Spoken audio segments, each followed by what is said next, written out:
I got some fantastic news for all the Pico 4 owners out there. Amvr has really upped their game regarding a facial interface and head strap for the Pico 4.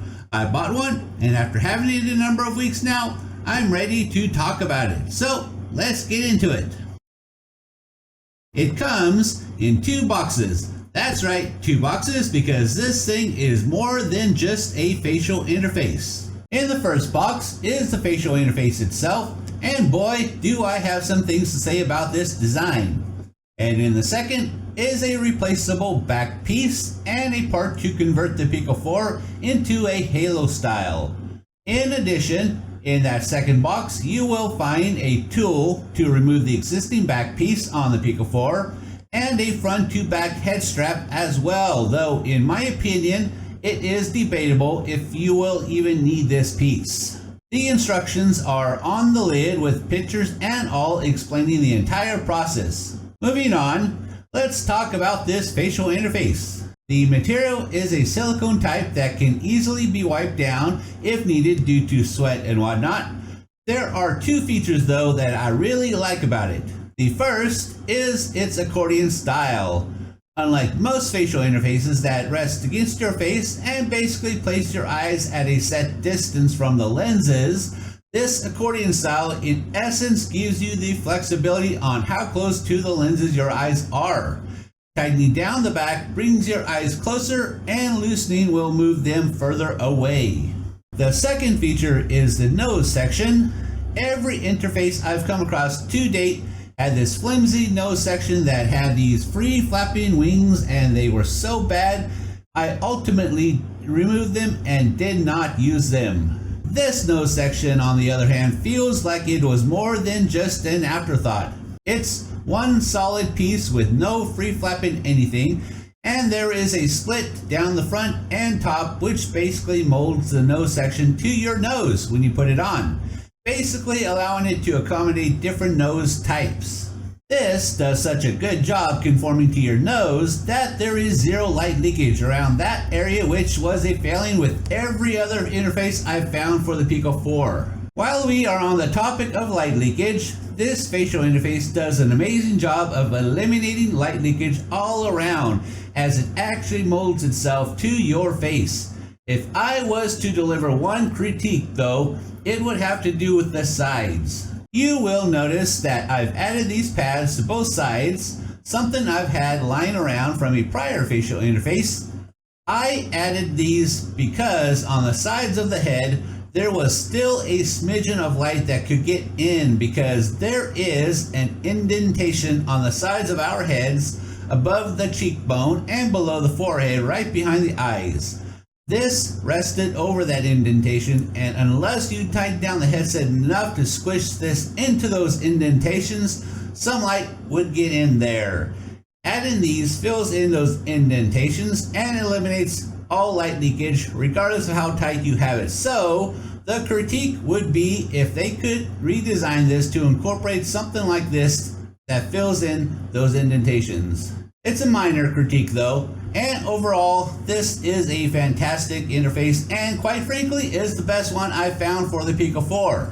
You can, I found, just swap out your existing interface for this one and leave your current top strap and all in place, and I found it to be quite comfortable to game in. But if you're someone who's interested in the Halo style option, let us continue. That second box has, like I said, the Halo option and a replaceable back piece. Let's talk about this back piece first. If you're someone like me who invested in the Bobo VR battery pack and you want to keep that, you can just skip this part. But if you're still rocking the stock back piece, this will be an improvement for you. Using the included tool, insert it into the existing back piece and the body of the headset and turn and twist till it pops loose. It shouldn't take much effort, then you simply snap the new one on. Simple as that. The second part is the actual Halo piece itself. I found the easiest way to install this was to slip the snapping mechanisms over the thinner part of the Pico 4 headset's arms and then ease it onto the thicker part where it needs to be. Where you position it on the arms is completely up to you. Closer to the headset will place your eyes closer to the lenses, and further away from the headset will of course place your eyes further away from the lenses. I've personally settled on here, but I've watched videos of people who like to align this with the speakers, so you do what works best for you. This brings me to my only other critique of this system, the pad on the Halo piece. It's quite thick, and I personally wasn't too fond of it, so I found a pad I had lying around, again from a prior interface I reviewed, and I swapped it out. So if I was advising Amvr on this, it would be nice if they included both a thicker pad and a thinner pad option for people like me who prefer a thinner pad. Finally, to that included top strap. Like I said at the beginning, I think it's optional and probably not really needed with the Halo piece, but they did include it, so let's talk about installing it. It's simple enough really. Attach the strap to the middle of the Halo bracket under the pad, then thread the other end of the Velcro through the metal piece on the back of the Pico 4. Loop it back over and secure the Velcro. And here is the final setup, and I found it quite comfortable. Most of the weight of the headset is borne by the Halo section, and the facial interface does an amazing job keeping out light, and together it's probably one of the best setups for the Pico 4. But we are not done yet.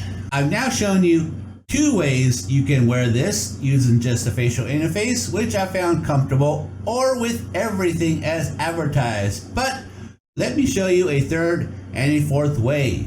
Remove the facial interface itself and keep the Halo, and now you have something similar to the Quest Pro. Very open, which allows you to keep some awareness in the real world while playing in the virtual. Many people who use the Quest Pro prefer this open feel, and now you have that option as well with the Pico 4. I, however, am not such a person, and I really don't like the insane amount of light that gets in this way, but I do like the openness, so here is what I settled on. These light blockers are actually for the Quest Pro, and you can get them on Amazon for around $25-ish to $30-ish, give or take. Because they are for the Quest Pro, I had to modify them slightly, which simply meant I stapled them like you see here to make it a tighter fit over the Pico 4 lenses. Then I simply slipped them on. This has actually become my preferred way of using the Pico 4. I get some openness that allows a breeze to go across my face, but I still have something that keeps out the light. One thing I haven't touched on in this video is something I've seen others doing, which is tilting up the visor while playing to do things in the real world. I haven't mentioned this because it didn't really feel comfortable or convenient for me. I ultimately just find it better to use the pass-through if I need to interact in the real world, but your results may vary and you may well like this feature. Ultimately, Amvr did a fantastic job designing this. The sheer amount of flexibility on how it can be used with the Pico 4 was something I was delighted to see. I'm not surprised though, as this was built by Amvr and everything I've bought from them to date lived up to expectations, so it's not surprising this one did as well. As far as I'm concerned, if you have a Pico 4, this is a must-have. But what do you think? Let me know in the comments below.